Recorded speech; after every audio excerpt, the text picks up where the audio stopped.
Boy, was I wrong about a lot. The past couple months have been pretty wacky, both in the real world and the hockey world. With the Stanley Cup playoffs finally being over, I thought it would be fun to look back at my predictions from a couple months ago to see just how wrong I was about my bracket. Despite the later rounds of my bracket completely falling apart, I actually perfectly predicted the Vegas-Chicago series going to Vegas in 5. This is a good start. I almost predicted the Colorado-Arizona series correctly, and I was only off by one game. My original prediction was Colorado in 5, but I changed it to 6 after some thinking, and that actually came back to haunt me.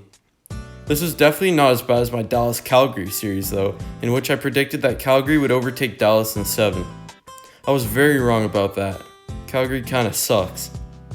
I redeemed myself with the Vancouver-St. Louis series though. At the time, it seemed like a hot take to pick the Canucks to beat the defending champs, and I had them doing it in 6. Maybe it was a bit far-fetched at the time, but anything can happen in playoff hockey. The Eastern Conference is where my bracket got a bit goofy. I thought the Flyers would sweep the Canadiens in convincing fashion. While they did end up winning, it looked like the Habs were going to win the series at certain points, and they managed to push the first-seed Flyers to 6 games.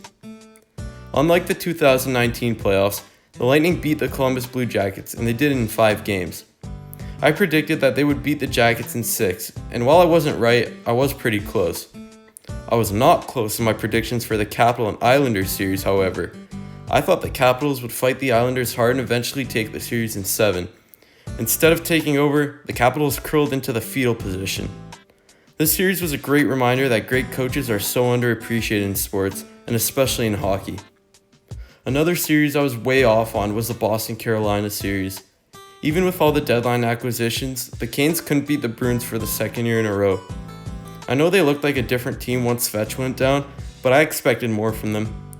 Especially when they were playing a sluggish-looking Bruins team that didn't look particularly good in the round robin.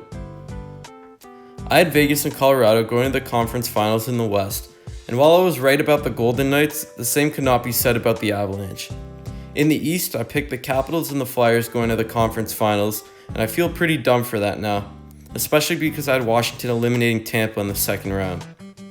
My finals were also really wrong, in which I had the Avalanche beating the Flyers, and both of those teams didn't get past the second round this year. I need to give credit to both Tampa and Dallas though. While being in the top 4 teams of their conferences, I don't think many people would have predicted a Tampa-Dallas final. I usually don't bet against Tampa in playoff brackets, but I guess thoughts of last year flooded my mind while filling my playoff bracket. Tampa has earned this cup, and I don't think it's fair to put an asterisk next to this cup win like some people say. They battled hard for almost 2 whole months in extremely weird, socially isolated conditions, and they were dominant just about everywhere on the ice. No team had any advantages over one another, so I think this year really proved which team is the best in the NHL by eliminating external factors like road trips and home ice advantage, which is ironic considering how this whole bubble tournament was caused due to an external factor. Nonetheless, Tampa Bay has finally won a Stanley Cup with their core that's been around about a decade in the making, and they deserved it.